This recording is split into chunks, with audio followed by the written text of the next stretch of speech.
Taiwan, I'm Eric Gao, bringing you news from around the world to start off your week. Here in Taiwan, talks on a joint presidential bid by the two main opposition parties are at a standstill. John Van Trieste has this election update. Work to bridge the rifts in the political opposition is off to a slow start, and it's happening just under 3 months before the next presidential election. The two leading opposition parties, the Kuomintang and Taiwan People's Party, say it's time to end the ruling DPP's hold on the presidency. But that's where the common ground ends. A first round of talks over forming a joint ticket broke down over the weekend. For this to work, one party's candidate will have to drop out of the race and run for vice president instead. The two sides have different ideas about how to decide who that will be. Kuomintang candidate Ho Youyi wants an open primary, with the winner staying on as presidential candidate. 我相信都是一个科学民主最直接的诉诸民意的方式，所以我们提出这样一个方式。 But the Taiwan People's Party, led by Ko Wen-je, says this will be hard to organize on the tight schedule allowed. It also has concerns about ensuring a fair, representative vote, especially if turnout is low and those who do go to the polls skew towards one party. 他会故意提出一个，一看就知道很难执行的，这个就是我看他也没有打算要合作。 Further complicating things is the fact that there's a third opposition figure trying to get into the race. Electronics tycoon Terry Guo is canvassing for enough voter signatures to make it on the ballot too. A new poll by online paper My Formosa shows that slightly more voters want a new party in power. But the same poll finds the fractured state of the opposition could hand the ruling DPP another 4 years. DPP candidate Lai Ching-te keeps a lead he's consistently held in previous polls, meaning the fate of the election could rest on whether compromise or division wins out. Justin Wu and John Van Trieste for TaiwanPlus. Meanwhile, former President Ma Ying-jeou has arrived in the U.S. for a brief visit. Ma is leading a group of students to New York and Washington, D.C. He's going to deliver a speech at New York University and will visit a nonprofit made up of Chinese Americans. In Washington, Ma will meet with think tank scholars and with Xiaobi Kim, Taiwan's representative to the U.S. Xiao will hold a banquet for Ma's delegation at Taiwan's office in the Twin Oaks building. Ma's U.S. trip follows visits to Ireland, China, and Singapore earlier this year. Turning to international news, U.S. President Joe Biden is pushing a new weapons package for Israel and Ukraine worth more than $2 billion. This comes as Israel wages a retaliatory campaign in the Gaza Strip following an assault in the country's south by the militant group Hamas over a week ago. Meanwhile, Ukraine is entering its 600th day of fighting the invasion from Russia. U.S. Republicans are divided on providing aid to Ukraine, preferring to spend the money on domestic issues. However, they are united with Democrats on funding for Israel. The Biden administration says the package could also include funding for Taiwan. Meanwhile, China's foreign minister says Israel has gone too far in its response to the attacks by Hamas. Speaking with his Saudi counterpart, Wang Yi said Israel's actions go beyond self-defense. According to Chinese state media, Beijing is trying to help resolve the conflict and to get humanitarian aid to Gaza. Wang also reportedly met with Russian Foreign Minister Sergei Lavrov. The two discussed the situation in Israel and Russia's ongoing invasion of Ukraine. Washington is working to close loopholes that allow U.S. chip companies to keep selling semiconductors to China. The U.S. announced sanctions on exports of semiconductors to Beijing last October.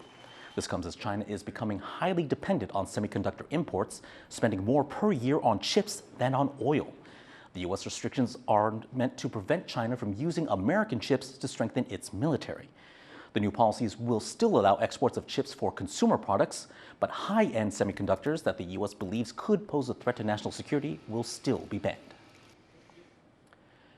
Back in Taiwan, the country is pushing ahead with its green energy transition as the state-owned power company is selling its first batch of renewables. Green energy for sale. For the first time ever, the Taiwan Power Company is selling renewable energy on the open market.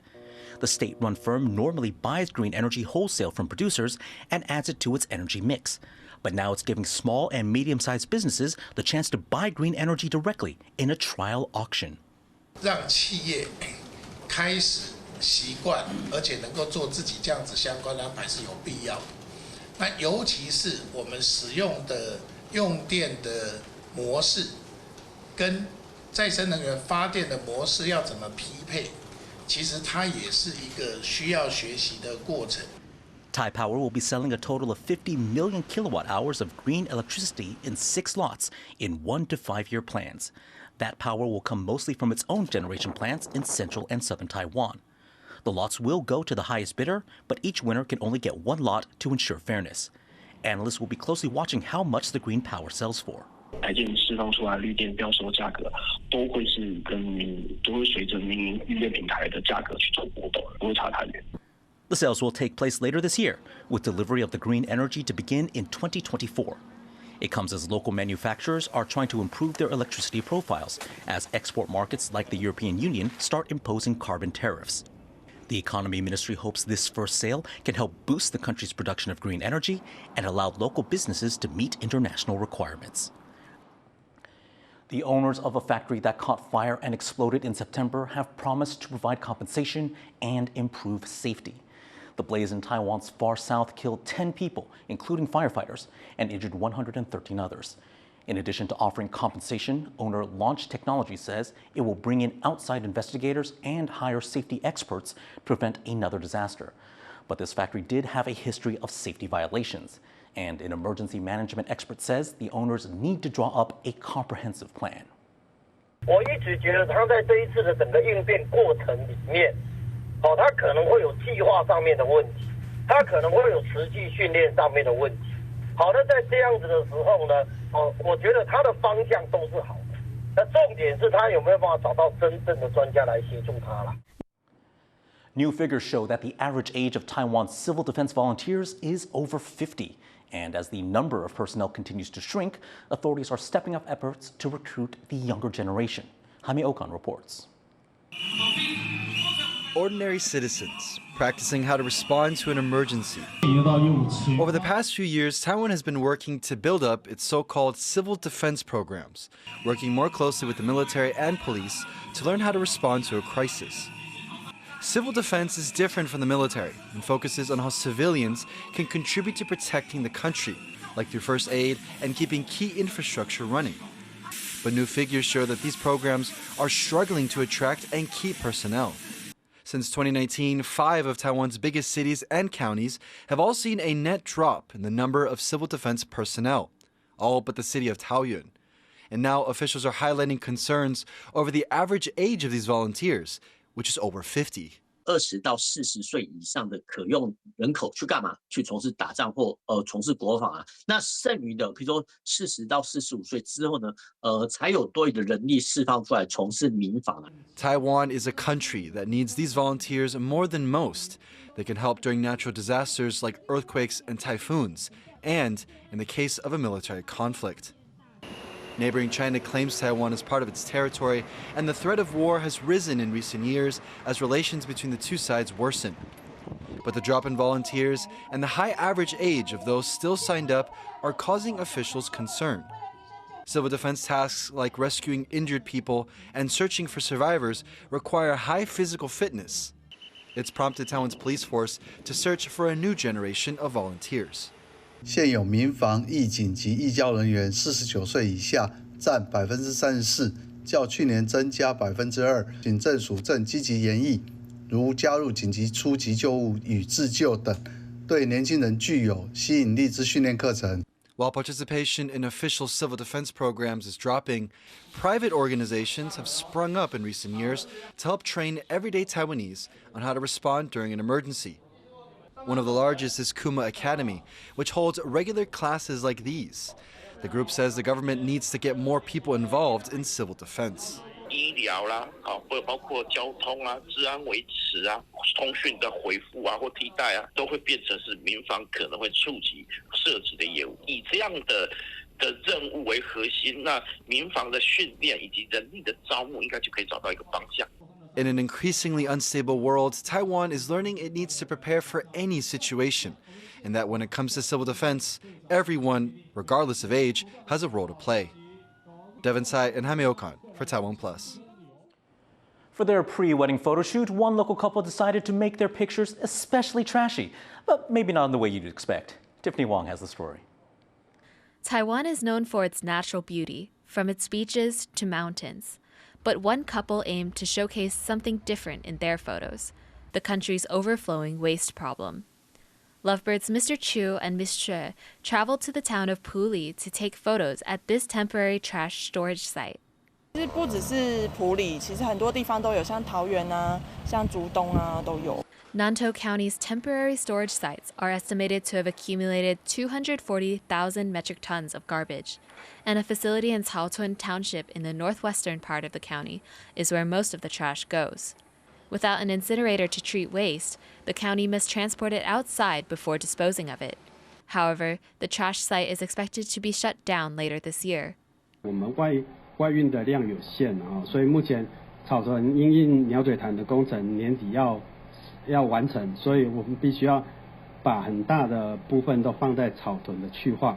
Despite the unconventional photos, the couple was determined to bring awareness to Taiwan's waste issues.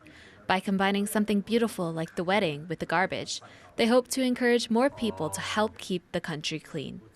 Going forward, the loving couple hopes to continue the theme of environmental protection at their wedding in January. Patrick Chen and Tiffany Wong for TaiwanPlus. The Taipei 101 run-up race is back after a 3-year break. Our reporter Bryn Thomas was there to see what's up and to talk to athletes about their high hopes for the event. And they're off. And with that, Taiwan's most famous running event is back on track. Taipei 101, Taiwan's tallest skyscraper, is marking its first run-up race since the COVID-19 pandemic, and athletes here are happy to be hitting the stairs again. 就平常也会去健身房重训，然后也有跑步、爬山这样，就是跟同事一起来报名参加。本来以为就是没有机会报到，然后就顺利报到了，很开心。This year's event was smaller than previous ones. Fewer people were allowed to join, and organizers did not send targeted invitations to star runners from abroad. But that did not stop them from sprinting to sign up. The 3,500 spots were booked in less than 20 minutes, and several famous runners flew in to compete. Completing the race means scaling 91 floors, or 2,046 individual steps. And with a total distance of just 390 meters, it may not seem like much on paper, but for many, it's a tall order. These runners are getting ready to run to the top of one of the tallest buildings on Earth. And while their runs will be timed, most are just here for a challenge. But a few have eyes on the top spot, and if they break a record, they could win up to $6,000. Top stair runners like Australian Mark Bourne, Japan's Ryoji Watanabe, and Hiroshi Kato and Malaysian Saul Wai-ching were among those lining up. And while each of them finished with standout times, it took a lot out of them.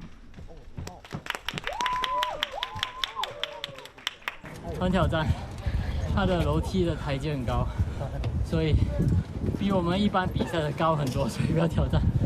And what drives these people to push themselves so hard?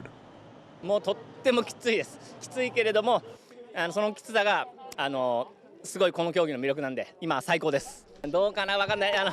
今までの自分の過去の自分には勝ったと思うんで、それがすごく嬉しいです。Ryoji Watanabe ended up placing second. The top spot went to Saul Wai-ching. He rocketed to the top in just a hair over 11 minutes and 40 seconds. But he's not one to rest on his laurels. He's got his eyes on the upcoming Tower Running World Championships at Taipei 101 next May.